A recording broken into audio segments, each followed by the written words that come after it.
welcome back to our math lessons. Today we're going to be working on lesson number 4 in our math book.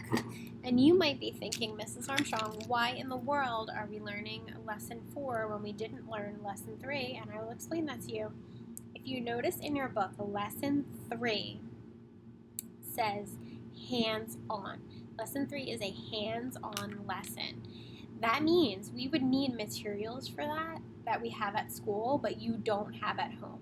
So we would be using our base 10 blocks for that, and you don't have those at home, so we're going to skip that lesson. The good news is skipping those hands-on lessons does not hurt us at all, because the hands-on lessons are preparing us for the next lesson. So hands-on lesson number 3 prepares us for lesson number 4. They are both teaching us the same thing. We would just be using our hands in lesson 3 at school, which we're not going to do at home.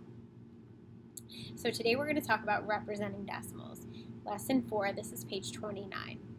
Now I know in 4th grade you talked a little bit about decimals, or maybe you didn't. I don't know what happened. The end of the year last year got a little crazy, but you may be familiar with decimals, but I'm going to teach you decimals as if like you've never even heard of them before. So I'm going to go nice and slow. Remember, if after I finish this lesson you still don't understand, you can join us for our live Zoom sessions. They happen every day, Monday through Friday, from 9:15 to 10 and 2:20 to 3:20. And those are there in case you need to ask me a question about something you specifically don't understand or need help with. So if you don't understand, you went through this whole lesson, you watched this whole video, you went online to the My Math site to watch for extra help, to see the tutor for extra help, and you still don't understand, that's what those live sessions are for. So you can pop in and I can explain it to you if you need me to. But let's go ahead and get started here. So it says a bee hummingbird weighs only about 56 over 1,000 of an ounce. Represent this fraction as a decimal, then write it in word form. So I don't know if you already know how to say this or not, but what it looks like is 56 over 1,000. How do we say it? There's a few different ways. We can say 56 out of 1,000, or we can say 56 thousandths. Thousandths. I'm trying to get this pen to work. Thousandths. When we see it like a fraction, when we see 1,000 on the bottom of a fraction, or when we're talking about decimals, we say thousandths with this THS at the end. Thousandths. Because this is totally different than the place value we were talking about the other day. Thousands. This is not what we're talking about when we are working with fractions and decimals. We want that THS at the end. So we say this like 56 thousandths. Represent this fraction as a decimal, then write it in word form. All right, so this model represents thousands by showing 1,000 small cubes. I have one right here. So this is a thousands cube. And that's what this is right here. So I want to shade in 56 out of the 1,000 that are here. So what I would do is I would count these by tens. So these are our 10 strips. 10, 20, 30, 40, 50, 1, 2, 3, 4, 5, 6. So on here, that looks like this. 5, 10, I'm sorry, not 5, 10, 20, 30, 40, 50, 1, 2, 3, 4, 5, 6, 56. So we are shading in 56. Because remember, this whole thing is 1,000 and they only want 56. So 56 out of this whole thing is only this much. The fraction names thousandths. So there should be 3 digits to the right of the decimal point. Okay, so when we write decimals, is our decimal place value. Tenths, hundredths, and thousandths.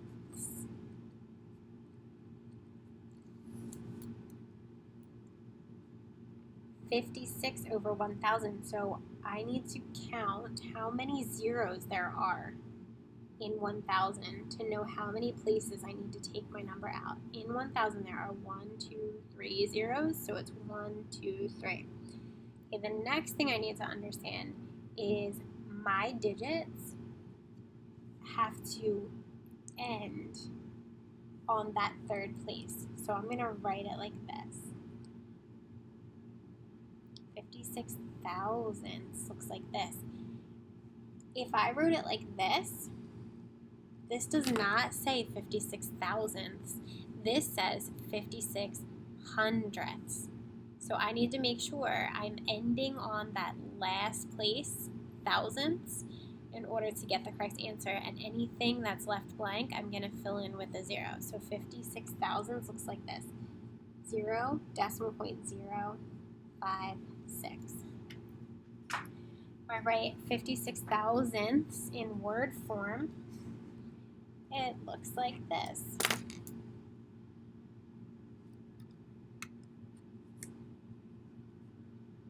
56. Remember up here, I need that THS if I'm talking about decimals. Thousandths. 56 thousandths. Okay.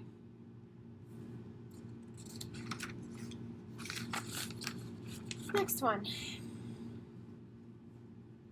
35 over 100. We say this like 35 hundredths. Hundredths. Same situation with the THS. When I'm talking about decimals or fractions, I am saying that THS sound at the end. It is not hundreds. That's a totally different thing. So you do not say hundreds. It's hundredths. Okay, so 35 out of 100 would look like what? Let's do it together. 10, 20, 30, 1, 2, 3, 4, 5, 35 I shaded. And that is 35 out of 100. This is what it's showing you here. 35 looks like this. 10, 20, 30, 1, 2, 3, 4, 5. The fraction names 35 hundredths. THS. I always have kids circle that THS too to make sure they're doing it the right way. And I walk around, if you were in the classroom with me, I'd walk around and make sure you circled it and wrote the right thing. So 35 hundredths looks like this. Because 100 only has 2 zeros here, we are only taking this out 2 decimal places. And that works out perfectly. 35 has 2 places, so this is 35 hundredths. If I wrote it like this would not be 35 hundredths. This would be 35 thousandths.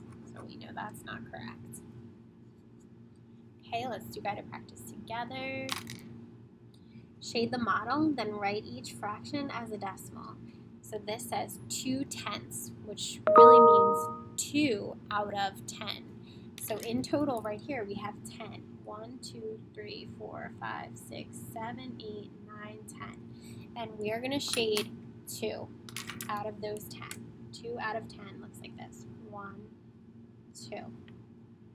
As a decimal, what does this look like? Let's see. How many zeros do I have in 10? Just 1. So I'm going to put a 0 in my first place.